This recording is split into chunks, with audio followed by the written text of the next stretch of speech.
नमस्कार, मी काजल. आपल्या सर्वांचं माझ्या यूट्यूब चॅनलमध्ये अगदी मनापासून स्वागत आहे.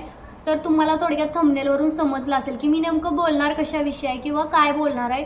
तर आज काय ब्लॉग वगैरे नाहीये. माझ्यासोबत एक काल प्रसंग घडला आणि तो इतका सिरियस होता की म्हटलं तुमच्यासोबत सांगावं. एक दोघं जरी जागी झाली किंवा एक दोघांचा जरी फायदा झाला ना तरी खूप आहे याच्यामुळे.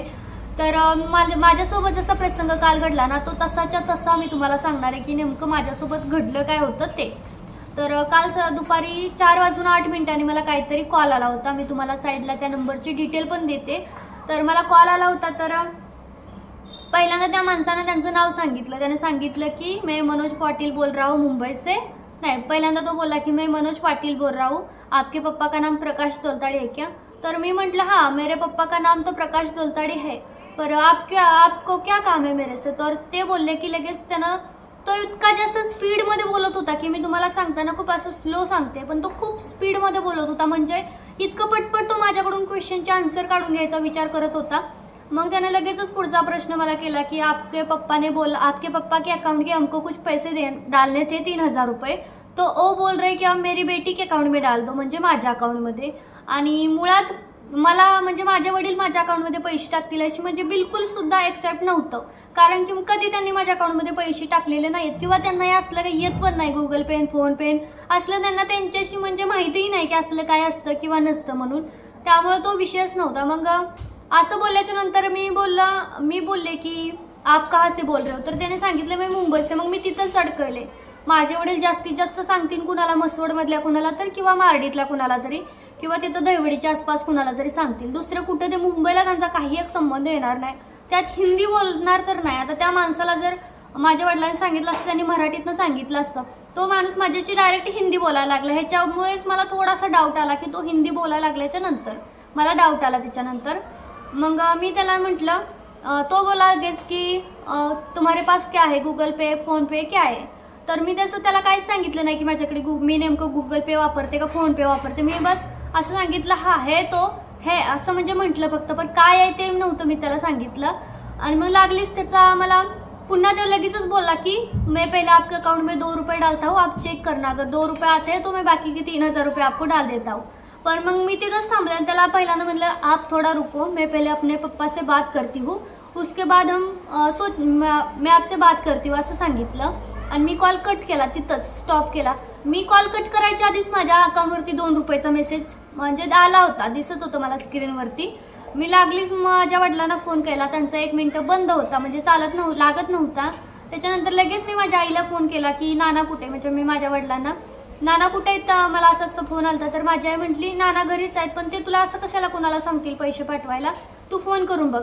मी पुन्हा 2-3 वेळा ट्राय केल्यानंतर माझ्या वडिलांनी फोन उचलला. लगेचच अगदी काही सेकंदामध्ये सर्व झालं, लगेच उचलला. मग मी त्यांना विचारलं की नाना तुम्ही असं कुणाला सांगितलंय का मनोज पाटीलला माझ्या अकाउंटवरती पैसे टाकायला वगैरे? तर ते बोलले का मी अजून सकाळपासून कुणाशी फोनवर बोललोच नाहीये. मोबाईल देतो होता खिडकीवरती, मी अजून हात पण लावला नाही मोबाईलला आणि त्यामुळे कुणाला फोन करायचा विषयच आला नाही. तर मी कुशाला कुणाला सांगू पैसे टाकायला. मग तिथंच मला समजलं. त्यांचा कॉल कट केला मी आणि लगेचच ज्या नंबरवरून मला कॉल आला होता त्या नंबरवरती मी रिटर्न केला. पहिल्यांदा केला, रिंग गेली, त्याने काय उचलला नाही. पुन्हा दुसऱ्यांदा अजून मी केला तर तो मोबाईल बंद यायला लागला. म्हणजे तिथंच मला समजलं की मला आधीच थोडंसं आयडिया आली होती, कारण की आम्ही खूप स्ट्रिक्ट राहतो. पहिलं पण आमच्यासोबत जरा जास्त झालं होतं, तर त्याच्यापासून आम्ही खूप जास्त स्ट्रिक्ट राहतो की असं काही करायचं नाही. झालं काय असं तुम्हाला सांगते, व्हॉट्सअप आपण एखाद्याचं हॅक करतो ज्यावेळेस त्याच्या मोबाईलमध्ये जे मेसेज येतात, कुणी काय चॅट केलं ते आपल्याला दिसतं. सेम तशा प्रकारे मला असं वाटत होतं की माझं गुगल पे किंवा फोन पे त्याने तिकडे ओपन केलं असेल आणि ते मला बार तो माणूस एकच सांगत होता की 2 रुपये आहे की चेक करो, 2 रुपये आहे की चेक करो. पण मी जर त्या टायमिंगला गुगल पे ओपन केला असता, तर आता गुगल पे किंवा फोन पे ओपन करताना सगळ्यात पहिला आपल्याला पासवर्ड द्यावा लागतो, तर त्यांना तो पासवर्ड समजून गेला असता. पण मी तसं काही एक न करता पहिल्यांदा माझ्या वडिलांना फोन केला आणि त्याच्यानंतर मी लागलीच त्यांना फोन केला, म्हणजे रुद्राच्या पप्पाला. असं झालंय म्हटलं तुम्ही मी पहिल्यांदा काय केलं की त्या माणसाचा मोबाईल स्विच ऑफ यायला लागला. तिथंच माझं काय जसं धडकाय घ्यायला लागलं. मग मी म्हटलं चला ट्राय करून बघते गुगल पे वरती काय पैसे कट झालेत का. अगदी 2-3 मिनिटानंतर मग मी ओपन केला, वरचा जो स्मॉल पासवर्ड असतो तो टाकून आतमध्ये गेली.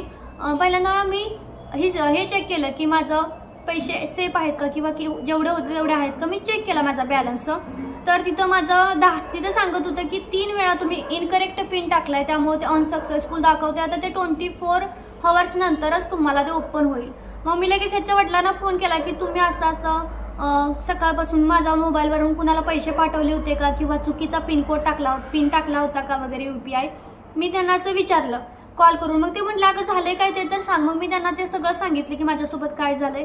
तर ते बोलले मी सकाळी दुकानाला गेलो होतो त्यावेळेस तिथे त्या दुधाचे पैसे दिले होते Google Pay QR code scan करून, पण तिथं एकदाच म्हटले मी पिन टाकला होता आणि तो पण बरोबर आला होता. आणि सकाळपासून मी तुझ्या मोबाईल हातच नाही लावला, मी असं इनकरेक्ट पिन वगैरे टाकलेला नाहीये.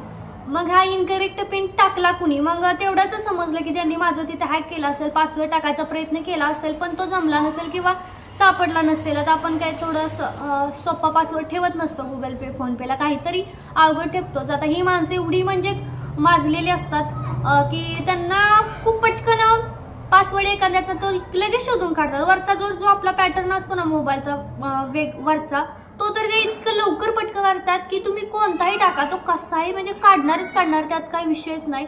अशी पण काही लोक असतात. मग त्यांनी त्यांचं तिथं नुसतं हादरले ते खालून कंपनीमध्ये. तर त्यांनी लगेच त्यांची म्हणजे आमच्या मित्रांना म्हणजे काकांना शुक्कुळे साहेबांना फोन केला की असं काजलसोबत झालंय, तू जाऊन बघ तुम्ही काय झालंय ते. मग त्यांचा लगेच मला कॉल की काय झालंय वहिनी असं तसं.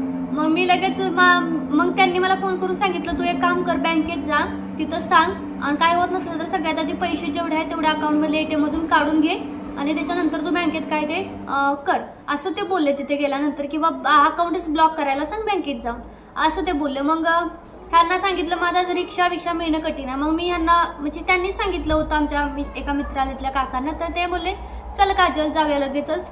मग मी तर बँक पासबुक आणि ATM वगैरे घेत होते. तर हा पोरगा जेव्हापासून फोन आला होता मी अशी लटपट कापत होती, माझे पाय जमिनीवर नव्हते, थरथर असं वाटत होतं कलेजा निघून हातात आला, असं इतकं म्हणजे भीती वाटत होती.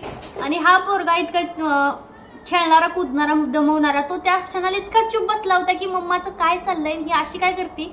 आणि मी इथून निघताना माझं ध्यानच नव्हतं त्याच्याकडे, तर तो लगेच मागणं मम्मा मला पण घेऊन चल. मी तिथे गेल्यानंतर गपचूप बसतो, मी एक अक्षर पण नाही बोलणार, पण मला घेऊन चल, मला भीती वाटते. आणि मग त्या क्षणाला मी थोडीशी टाळ्यावर आली की हा पोरगं पण आहे, एवढं घेऊन चालणार नाही. मग लगेचच आम्ही गेलो तिथं बँकेमध्ये गेल्याच्या नंतर सगळ्यात पहिलं तिथं 4 वाजून गेले होते. 4ला बँका बंद झाल्या होत्या. मला 4:08 काहीतरी कॉल आला होता. 4:20 आधी तर आम्ही बँकेत होतो, 15-16लाच बँकेत होतो. लगेचच 5 मिनिटामध्ये आम्ही तेवढी सगळी धावपळ करून बँकेत पोहोचलो होतो. पण तेवढीच बँक 15 मिनिटासाठी बंद झाली होती. मग तो वॉचमन काय आम्हाला आतच सोडायला तयार नाही. मग ते जे आमचे काका आहेत रुद्राचे ते बोलले की पैसे काढून घेऊ वहिनी, मग बाकीचं जे असेल ते नंतर बघू आपण. मग त्यांना म्हटलं ठीक आहे चला. तिथं साईडला एक ATM होतं, म्हणजे त्याच बँकेचं ज्या बँकेचं माझं पासबुक आहे त्या बँकेचं. मग तिथं आम्ही चेक केलं, 17दा चेक केलं, काय पैसेच निघणार. बॅलन्स तर मग आम्हाला तिथं दाखवत होतं जेवढा आहे तेवढा, पण पैसे काय निघत नव्हते अकाउंटवर. असं होणं म्हणजे इनव्हॅलिड दाखवत होतं का काय दाखवत होतं ते मला माहित नाही. ते चेक करत होते, मी बाहेरच थांबली होती. आम्ही दुसऱ्या बँकेच्या ATM मध्ये जाऊन बघितलं, तिथं पण कुठेच निघले नाही. 2-3 ATM आम्ही चेक केले पण कुठेच पैसे निघले नाही. शेवटी जवळपास अर्धा तास बँकेच्या बाहेर थांबल्याच्या नंतर त्या वॉचमन आम्हाला म्हणजे जास्त आम्ही थोडंसं बोलायला लागलो, तर आतल्या बसलेल्या एका मुलाने सांगितलं की त्यांना आत सोडा. मग आम्ही आत गेलो आणि त्या पोराला म्हणजे तो पण वर्ग चांगला होता म्हणून बरं झालं, नाहीतर बँक बंद असल्यानंतर आपल्याला बँक सुट्टी झाली की नंतर आपल्याला आतमध्ये घेत नाही कस्टमरला. पण मी त्याला थोडंसं रिक्वेस्ट केली.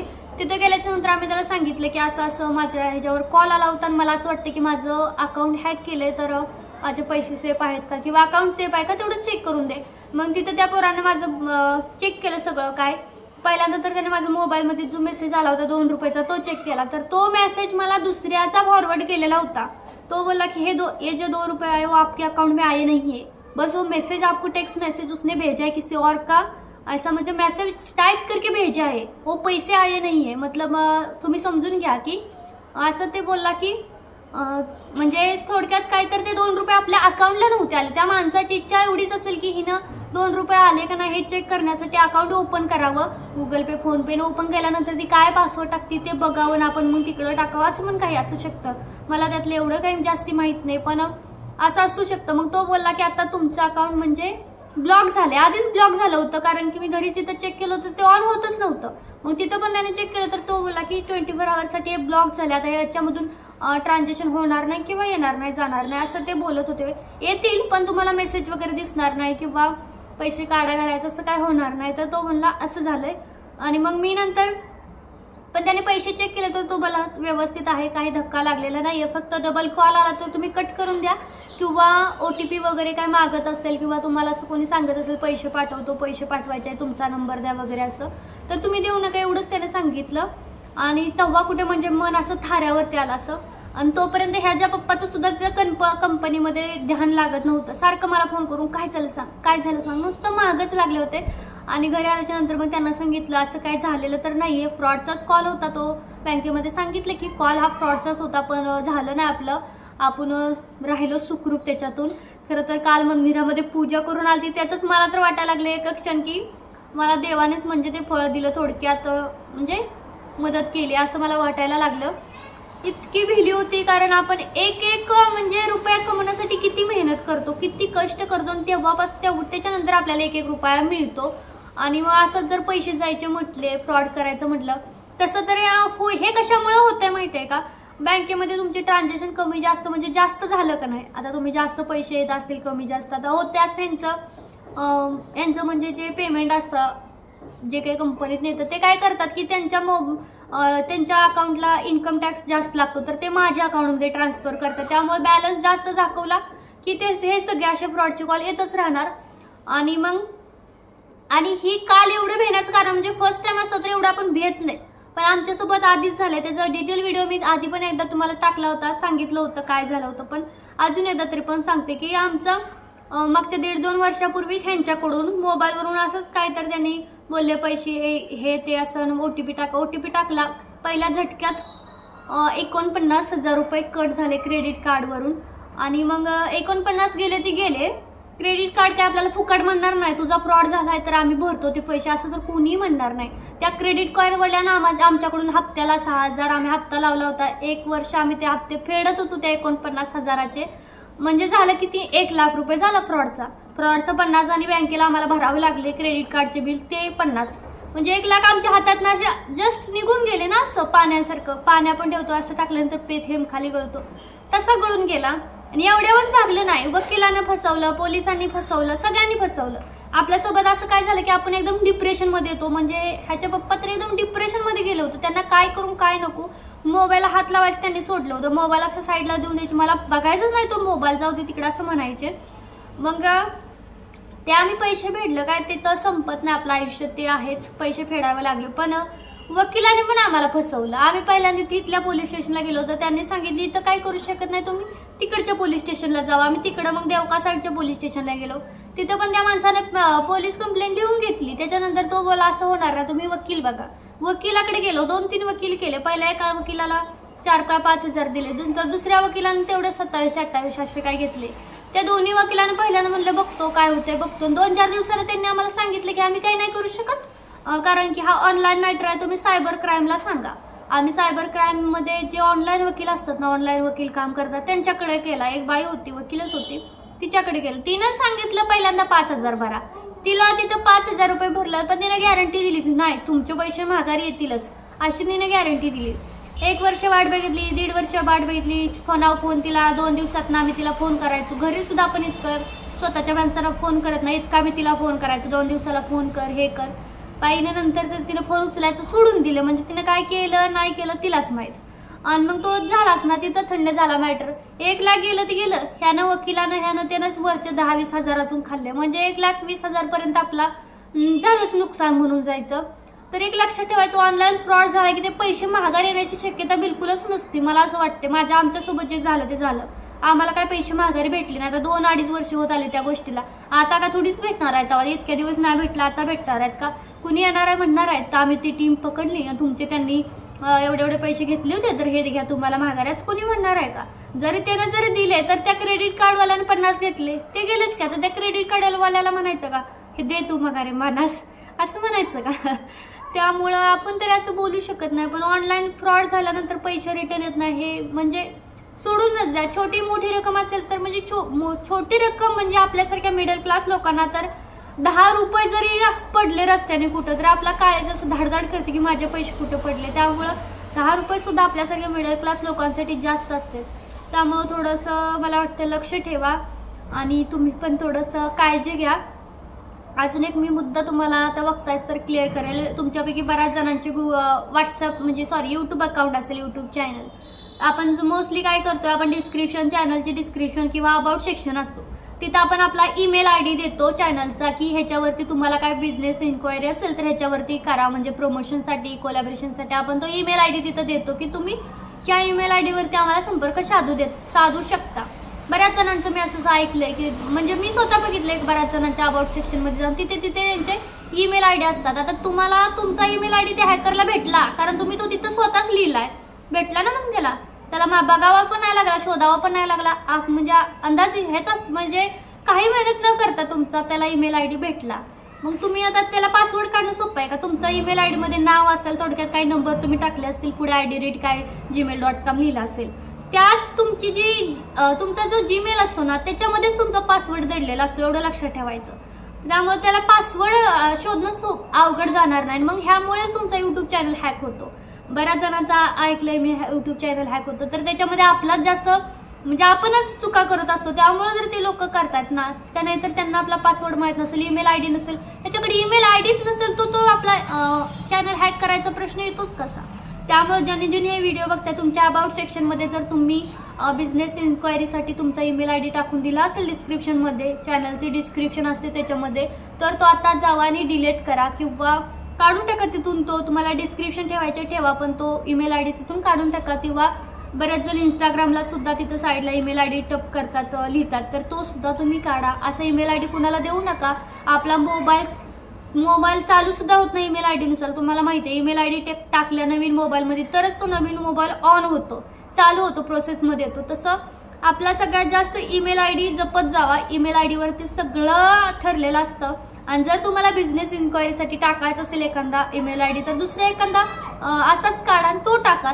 त्याच्यावरती पण त्यांनी जर कॉन्टॅक्ट आपल्याला केला तर ते पण जीमेल येईलच ना मेल आपल्याला की बाबा असं तुम्हाला प्रमोशन द्यायचं आहे तर तुम्ही सांगितलं होतं म्हणून तुमचं बघून आम्ही आलो बिझनेस इन्क्वायरीसाठी. तर असं आहे, तुम्ही तुमचा ईमेल आयडी कुठे शेअर करू नका, OTP शेअर करू नका. एखाद्याने सांगितलं पैसे पाठवले तुम्ही चेक करा आलेत का तर लगेच गुगल पे, फोनपे वरती जाऊन चेक करत बसू नका की आलेत का नाही आलेत. थोडीफार काळजी घ्या. मला जे वाटलं, माझ्यासोबत जो घडला प्रसंग तो मी तुम्हाला सांगितलाय. त्यामुळं थोडंसं जपून, कारण काल माझी जी अवस्था झाली होती एखाद्याला आता म्हणजे थोडंसं हार्ट अटॅक यायला सुद्धा कमी जास्त होणार नाही जर त्या टायमिंगला फ्रॉड झाला एकाकी आपले सगळे पैसे गेले तर आपल्याला असं धक्का बसतो. हार्ट अटॅक आल्याशिवाय सुद्धा म्हणजे हे होणार नाही. त्यामुळं थोडंसं लक्ष ठेवा, एवढीच माझी इच्छा आहे. चला बाय.